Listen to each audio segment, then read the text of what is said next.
אני מבקש לדבר לגוף החוק ולומר לחברתי חברת הכנסת מלינובסקי שאם מטרתה היא לאפשר גירוש מסתננים שתומכים במשטר האריתראי, לא צריך את החוק.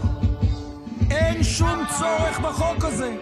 כל מה שמדינת ישראל הייתה צריכה לעשות זה לבדוק את בקשות המקלט של אותם מבקשי מקלט שהגיעו מאריתריאה, וכל אדם שנכנס לישראל והוא בעצם תומך משטר, בוודאי אם הוא מפגין אלימות ובוודאי אם הוא מקבל תמיכה מהשגרירות, שירחיקו אותו.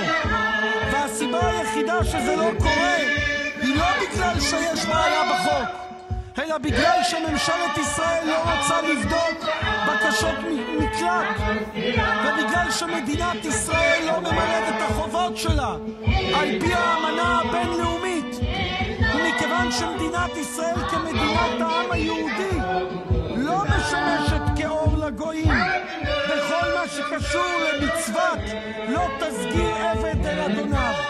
מדינת ישראל לא למדה את הלקח ההיסטורי, ועכשיו מבקשים לקדם חוקים שבסופו של דבר לא יביאו לגירוש תומך משטר אחד, כי לישראל יש אינטרסים כאלה ואחרים מול אריתריאה, אבל החוק הזה ייתן תוקף לפרקטיקה של אי בדיקת בקשות מקלט. ולכן אדוני, משפט אחרון, במקום חוקים שאין בהם צורך, תתחילו לבדוק את בקשות המקלט בהיותנו מדינה יהודית ודמוקרטית. תודה רבה.